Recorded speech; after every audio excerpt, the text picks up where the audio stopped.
Hi, my name is Alex, and I want to welcome you to 5E Leadership's Deep Dive podcast. Hey, it's great to be back.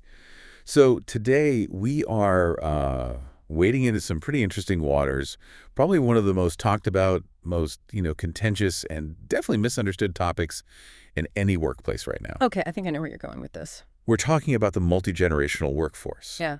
But, and this is a really critical distinction we have to make right up front, we are not doing the usual thing. The clickbait thing. The clickbait thing, exactly. We're not here to complain about, kids these days and how they lack grit. And we're definitely not here to bash out-of-touch bosses who, can't convert a PDF. Oh, thank goodness for that. Because honestly, the internet is just drowning in those stereotypes. It feels like this constant meme war between every single generation, and it's just noise. Exactly. And that noise, it distracts from the real work that needs to be done. So today, we're diving into 5E Leadership's research on how you navigate this landscape without falling back on those lazy, easy stereotypes. And we got some solid sources to back this up, right? We do. We're pulling from the Center for Creative Leadership. We have insights from Rusty Calloway's extensive field work and some really surprising Gallup numbers that paint a very, very different picture from what you're seeing on social media. Okay, let's get right into it then. To kind of set the scene, I was reading through some of Rusty's research on this, and he describes this moment that I think every single person listening is going to recognize immediately. He calls it the temperature of the room. The temperature of the room. It's that, inevitable friction you feel before anyone even says a word. Right. It's the static in the air. It's that vibe that just feels a little off before the meeting has even officially started. So let's paint a picture. Imagine a meeting room. It's 8:50 a.m. You've got one person who is already there. They've been there for 10 minutes. At least. At least. Notebook is open, pen is poised, spine is straight. For them, early is on time. That preparation, that's how they show respect. It's a ritual for them. They are mentally rehearsing the entire agenda. And that right there, that's the industrial rhythm showing up in a modern office. It's just deeply ingrained. Yeah. Discipline equals dedication. If you aren't early, you're late. For that person, physical presence is a direct proxy for their productivity. Then another person just slides in. Yes. They've got their smartphone in one hand, maybe a coffee in the other, and they're not looking at the agenda on the table. They're scanning the vibe of the room. They're checking the social dynamics first before they commit their own energy. And it's not that they're unprepared necessarily, but they are operating on a completely different OS, a different operating system. They're waiting to see if this meeting is actually worth their bandwidth. Right. They're auditing the room for value before they engage. So you have one person checking the clock and the other checking the emotional temperature. And then maybe you have a third person, leaning back in their chair, arms crossed. They're not hostile, but they're guarded. They're protecting their autonomy against what just feels like another performative corporate ritual. And right in the middle of all this static is the leader. You can just feel the tension, can't you? The older worker looks at the younger one checking their phone, and their internal monologue is, soft, no grit. Why are you on Instagram? We're here to work. And the younger worker looks at the older one, with the perfect posture and the pen ready, and thinks, stuck. You're just following rules for the sake of following rules. This whole thing could have been an email. It's the silent internal monologue of the modern workplace. And it's not just happening in a boardroom. Oh, no. We see this everywhere. It's in manufacturing break rooms. It's on Zoom calls where, half the cameras are off and the other half are on. It's that quiet judgment that just slowly erodes trust. And usually the advice you get for this is, well, it's just lists. Gen Z does this, boomers do that, or here's how to talk to a millennial, as if they're a different species. Right. Here's a dictionary for Gen Z slang so you can sound cool. And that's really where 5E Leadership draws a hard line in the sand. Rusty Calloway has this fantastic phrase in the research. He says, we don't want to be taxonomists of dysfunction. Taxonomists of dysfunction. Wow. That is a heavy phrase. Sounds like we're just, cataloging different types of problems? That's exactly what it is. If all you do is categorize the gap, if you just say, oh, that's just a millennial thing, or, well, that's such a boomer response, you might get better at predicting the conflict, sure, but you don't get any better at actually closing it. You're just putting a label on the pain. You're just labeling the pain. Naming the species of the problem doesn't solve it. So the core thesis of this whole deep dive, and really of the whole person-leader approach, is that we have to pivot. We have to pivot from managing generations to leading human beings. We have to focus on what is shared, not just what separates us. And this brings us right back to the framework we've discussed so many times in our deep dives. For our regular listeners, we always come back to the fundamentals. We're still operating within the same three pillars: cognition, culture, and coaching. Absolutely. You can't just treat this as some separate HR issue. It is a fundamental leadership issue. You absolutely cannot separate this topic from the three pillars. If you don't get the cognition, the mindset, how the brain is processing these differences, you will just get frustrated. If you don't intentionally build the culture, and we're talking specifically psychological safety, people will just never talk to each other, honestly. And if you don't have the skills. And if you don't have the coaching schools, the 5 E's, Yeah. you can't bridge that gap operationally. It's all connected. It has to be. So let's start with that first pillar, cognition. The research makes a really bold claim here. It says the real divide isn't biological at all. It's not about how old you are or the year you were born. It's all about interpretation. Exactly. It's about the software you're running on, not the hardware you're made of. The research uses this brilliant example. They call it the Keep Me Posted experiment. And it shows how two people can hear the exact same sentence, verbatim, and walk away with two completely opposite meanings. Okay, let's unpack this one because I feel like I've lived this in real time. The sentence is so simple: keep me posted. Simple, right? So let's say you're a Gen X leader. Maybe you were a latchkey kid. You came home from school, let yourself in, made your own snack, did your homework without supervision. You grew up with a ton of autonomy. You just figured things out on your own because you had to. Right. So when you, as that leader, say, keep me posted, what does that phrase mean to you? To me, it means go do your job. I trust you to handle it. Don't bother me unless the building is on fire, Yeah. It's a high autonomy instruction. It's basically no news is good news. If I don't hear from you, I'm going to assume you're winning. Exactly. Okay, now let's flip the script. Take a Gen Z professional. They grew up in a really high collaboration environment. School projects were always group work. Connectivity is constant. They have these instant feedback loops from social media, from gaming. If they do something, they get a like or a score or a comment immediately. Okay, so totally different context. Totally different. So when they hear their boss say, keep me posted, what do they hear? Based on the research, and honestly, based on conversations I've had with younger colleagues, they hear anxiety. They hear, I'm worried you're going to mess this up, so you need to give me granular updates every single step of the way. Yes. They interpret it as a need for high-frequency feedback. So now you can just watch the friction start to happen. The Gen Z employees start sending daily summary emails, detailed updates, constant Slack messages. Here's where I am. Here's what I did. Here's what I'm about to do next. And the Gen X boss is just getting more and more annoyed. Their internal monologue is, why can't they just take ownership of this? Why are they so needy? I told them to handle it. Meanwhile, the Gen Z employee is thinking, I'm doing exactly what you asked me to do. Why are you ignoring my updates? Why aren't you validating any of this work I'm doing? Or what if they do the opposite? What if the younger employee doesn't send updates because they're trying to act independent, but inside they're totally panicking? That's even worse in some ways. Then they feel completely abandoned. They feel like I'm out here on an island with no support at all.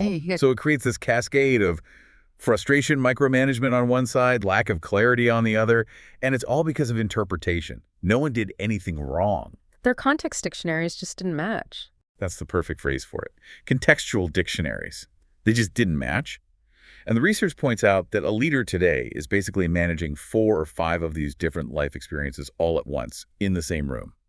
You've got people who learn to work in that industrial rhythm, punch the clock, very linear, assembly line thinking. Then you have the people who literally built the information age. And now you have digital natives who have never, ever known a world without a smartphone in their pocket. Precisely. It's not about biological age. It's about the environment that shaped, something like 70% of who they are. If you grew up in a world where information was scarce and hierarchy was rigid and respected, you process a concept like respect completely differently than someone who grew up where information is free and hierarchy is almost a bad word. We have to stop looking at the birth years. We have to stop looking at birth years and start looking at the environments that program these automatic responses. Which I think leads us directly into the real core of the cognition pillar, which is mindset. There's this pervasive myth out there that the generations have fundamentally different values. I hear this all the time. Young people just don't value hard work, or old people don't value innovation. Right. But 5E Leadership's research, and it's drawing on data from Jennifer Deal at the Center for Creative Leadership, says that's actually just nonsense. It is a total myth. It's one of the biggest myths in business today. When you actually survey people, and we're talking thousands of leaders across all age groups, everyone values the same core things. Family is number one, across the board. For everyone. For everyone. Everyone values trust. Everyone values feedback. Everyone wants to do meaningful work. The conflict isn't in the values, the what. The real conflict is in the artifacts, the how. Okay, values versus artifacts. This is the matrix breakdown in the research. Let's walk through a few of these because I think this is where the light bulb really goes on for people. Yep. Let's start with a big one, respect. We all value it. But how do we show it? Okay, respect. For an older generation, the artifact, the observable behavior is often deference. It's waiting your turn. It's the idea that respect is earned over time. You listen more than you speak until you've, paid your dues. So interrupting a senior leader in a meeting would be a huge violation. A massive violation of the artifact. It feels like a direct attack on their status, on their credibility. Right. But for a younger generation, let's say a digital native, what's the artifact for respect? The artifact is inclusion. It's being heard immediately. The belief is respect is a right, not something to be earned. If I'm in the room, my voice should matter. If you invite me to the meeting, but then you tell me to stay quiet and just listen, that is a violation. So to them, silence isn't respectful. Silence is being dismissed. Silence is oppression. Yeah. It means their perspective isn't valued. Yep. So the friction happens, right? The older leader sees the younger person speaking up immediately, and the thought is entitlement. And the younger person sees the older leader telling them to wait their turn and thinks dismissiveness. And they're both feeling disrespected. Exactly. They both value respect, but they are both feeling deeply disrespected because their artifacts, their hows, don't match up. Yeah. The older person is thinking, this kid has no manners, and the younger person is thinking, this dinosaur doesn't care about my ideas, and they're both completely wrong about the other's intent. Okay, let's do another one. This one causes so much resentment. Hard work. Oh, this one is huge. The older artifact is visibility. It's hours in the office. It's burning the midnight oil, first one in, last one out. FaceTime. FaceTime. If I can see you, you must be working. And that comes from a very industrial mindset where output was directly tied to physical presence. You couldn't assemble a car from your living room. Makes sense. And the younger artifact for hard work. It's all about efficiency. It's output over hours. The mantra is work smart, not hard. If I can get the same project done in 4 hours using a script I wrote or an AI tool, why on earth should I have to stay for 8? Why perform labor just for the sake of the performance? So the older leader sees someone leaving at 5 p.m. and their brain immediately goes to lazy, slacker. Slacker. And the younger worker sees that same leader staying until 8 p.m. every night and thinks performative workaholism. Or worse, they think, why are you so inefficient? Why didn't you automate that process? Why are you wasting your life here? It's a complete and total disconnect on what work actually looks like. Let's do one more. Communication. Okay. The older artifact is often face-to-face, or at least a phone call. It's formal grammar, full sentences, capital letters, proper punctuation. And the younger artifact. Instant messaging, shorthand, emojis, GIFs. I have seen this cause actual legitimate fights in the workplace. An older leader gets a Slack message that just says K or maybe bet, and they think it's outrageously unprofessional. They think the person doesn't care enough to type out a full word. And on the flip side, the younger worker gets a short text message that ends with a period, and they interpret it as aggression. A period means you're angry. To a digital native, a period at the end of a short text can absolutely feel like anger. It looks final. It looks like you're slamming a door. Yeah. If I text you good job with no punctuation, that feels breezy and nice. If I text good job with a period, I might as well be firing you. It is wild how deep this goes. A single punctuation mark can trigger a full-blown conflict. So, okay, if the problem is that our brains are automatically jumping to these conclusions, we see the artifact and we immediately judge the value, how do we fix that? This is where the cognition pillar gives us a tool, right? Yes, we have to interrupt the pattern. The brain uses stereotypes to save energy. It's a heuristic. It's a mental shortcut. He's looking at his phone, therefore he is lazy. It's quick, it's easy, and it is very often wrong. So 5E Leadership proposes a tool called the assumption audit. The assumption audit. It's a 4-step process to move from that automatic judgment to intentional inquiry. Step 1. Identify the narrative. What is the story I'm telling myself right now? They are lazy. You have to own that story. Admit that you are making up a story about their character. Okay, step 1, check the story you're telling yourself. Step 2, isolate the facts. What is the actual observable, objective data? They are looking at a phone. That's it. That is the only fact. Everything else is your emotional overlay. Step 3. Interrogate the context. Get curious. Ask a question. Are they taking notes on their phone? Are they looking up the data we just talked about? Are they handling a customer crisis via text? Or maybe are they actually distracted? But you have to ask to find out. And then the final step, step 4, identify the shared need. What are they actually trying to achieve here? Maybe they are trying to be efficient. Maybe they are trying to be accurate. So instead of just snapping at them to put the phone away, which creates a threat response, you say, help me understand, are you capturing this for your notes? Wow. That shift is so subtle, but it's massive. You move from an order, stop that, to a question, help me understand. And in that moment, you keep your prefrontal cortex online, and you keep theirs online too. You avoid the fight. You turn a potential conflict into a simple conversation about work styles. That is cognition in action. That segues perfectly into our second pillar, culture, the heart set. We know from all our previous deep dives that psychological safety is absolutely essential.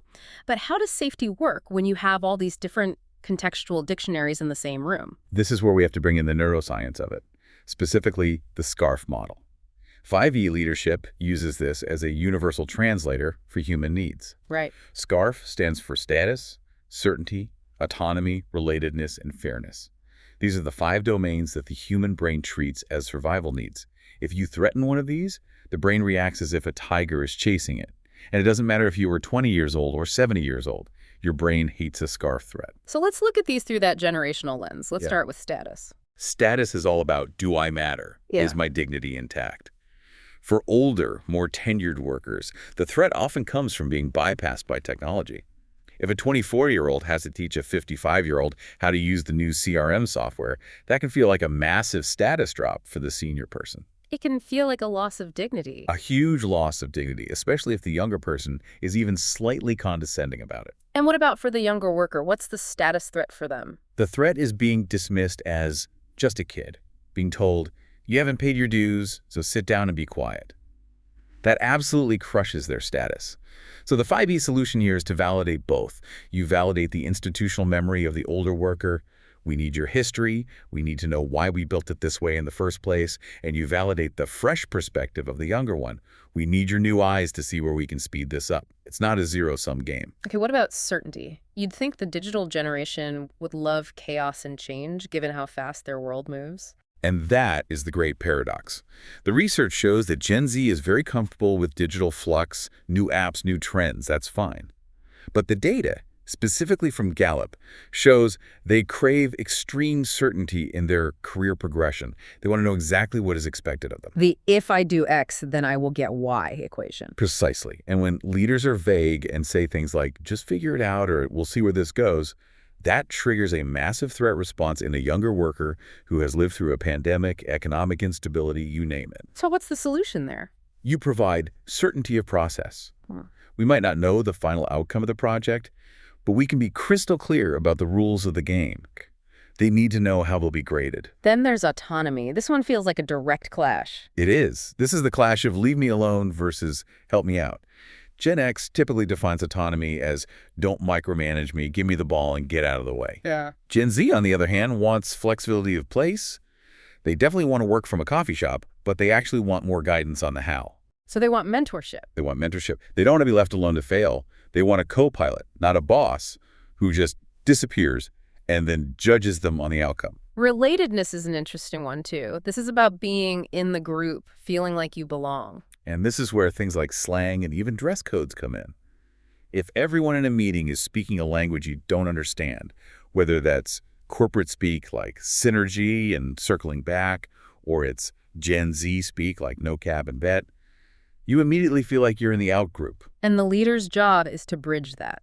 The leader's job is to manufacture relatedness. You have to intentionally create moments of genuine human connection that are not about the task at hand. And finally, the last letter, F for fairness. This one is huge. Older workers might look at new work-life balance policies and think, I sacrificed my nights and weekends for 20 years to get where I am. Why do they get to leave at 4 p.m.? That's not fair. They see it as an unfair distribution of equity. And the younger workers' perspective. Younger workers might look at things like unpaid internships or being asked to do grunt work and see it as pure exploitation. They feel it's fundamentally unfair. So the leader has to be radically transparent about the why behind how resources and policies are distributed to bridge that fairness gap. It really just goes to show that while all the artifacts are different, the underlying needs, the SCARF-AFA needs, are identical. Everybody needs to feel their status is respected. Everyone needs a sense of fairness. Exactly. And that is the pivot. When you start managing the birth year and you start managing the universal SCARF need, you win. You start to realize the grumpy boomer and the entitled zoomer are actually just two human beings who feel unsafe, just in different ways. So we've covered the mindset with the assumption audit and the heart set with SCARF. Now we need the skill set. This is the third pillar, coaching. This is where we bring in the 5E framework that we talk about so much: engage, empathy, equip, empower, and encourage. How do we actually operationalize this for a multi-generational team? The goal here, the mantra, is same standard, different path. You use the 5 E's to get everyone to the same high level of performance, but you might need to tweak the delivery slightly based on who you're talking to. Okay, let's start with the first E, engage. Connection before content. Right. We know we need to connect with our people. But for a boomer, engagement might look like a firm handshake and asking about their tenure with the company. It's about respecting their history. How long have you been with us? What changes have you seen? That validates their experience. But for Gen Z? For Gen Z, it's all about authenticity. If you ask a robotic, how are you? And you clearly don't listen to the answer, or if you try to act cool and use their slang, you are dead in the water. They have a painfully high radar for inauthenticity. This is where the 2-minute connect tool we've talked about before comes in handy? It is absolutely vital here. Spend 2 minutes at the beginning of a one-on-one on non-task conversation. What are you excited about this weekend? How's that new puppy doing? What you're doing is depositing oxytocin, the connection chemical, into the relationship. You're building that relatedness buffer. You're building the buffer so that when you have to give tough feedback later, the brain doesn't go straight into threat mode. You've already established that you're a human, not just a boss bot. Okay, next is empathy. And just as a quick reminder from our framework deep dive, empathy is not agreement. It is not lowering your standards. That's the trap of sympathy without standards. That's just coddling, and it helps no one. Empathy is about understanding context. So, let's take a scenario. A younger employee comes to you and says, I'm overwhelmed. The old school response is, overwhelmed. In my day, we work 60 hours a week, uphill both ways. Toughen up. Right, which is a massive status threat. Yeah. And it just shuts them down completely. It validates nothing. It just creates a bigger divide. So what's the 5E response? The 5E response is, walk me through the pressure points. You validate the emotion, I can see that you're stressed, without validating the behavior of quitting or dropping the ball. You can use those tactical empathy scripts. It sounds like you feel you don't have the resources to finish this. Labeling the emotion. You label the emotion, which quiets the amygdala, the brain's alarm system.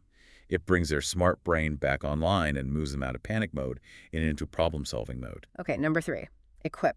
Reducing anxiety with clarity. This goes right back to that Gen Z need for certainty. We see incredibly high levels of workplace anxiety in younger workers. They are often terrified of making a mistake, especially in a public forum. They need the rules of the game. This is where we use the ODC tool. Outcome, deadline, and clarifiers. Please stop saying, just handle it. That is a terrifying phrase to someone who has never handled it before. Use ODC to bridge the gap between your implicit definition of work and their need for an explicit one. I need a final report outcome by Thursday at 2 p.m. deadline, and it must use this specific template and check these 3 data sources, clarifiers. It provides the certainty the brain is craving. It takes the guessing game out of it. It takes all the anxiety-inducing guesswork out, and once they are properly equipped, you can move to the next E, which is empower. This is trust in motion. And this one seems tricky because, as we said, boomers tend to hate micromanagement, but Gen Z wants those safety nets. Right. It feels like a contradiction, but it's not. This is where we use the 10-80-10 rule. Okay, break that down for us. The first 10% is the setup. The leader sets the vision, the ODC, the guardrails. Here's what success looks like. Here's what we need to achieve. The middle 80% is all about execution. This is where the employee has autonomy. This is the different path part. This is the different path. Yeah. If a Gen Z employee wants to use an AI tool to draft the initial content, great, as long as they stay within the guardrails. If a boomer wants to use traditional library research, great. You, as the leader, focus on the quality of the output, not the method they use to get there. And that final 10%. The leader comes back in to review the work. This is the safety net. It ensures the standard is met before it goes out the door. This structure gives the younger worker the safety they need. My boss will check this before it goes live. And it gives the older worker the autonomy they crave. My boss isn't hovering over my shoulder while I work. Okay, and that brings us to the final E, encourage. Reinforcing the right behavior. The key variable here is frequency. Younger generations, who grew up with video games and social media, are hardwired for constant feedback loops. They need to know if they're on the right track, and they need to know it frequently. Am I leveling up? Did I hit the mark on that last task? Whereas older generations might see that as, what, fluff. They can, yeah.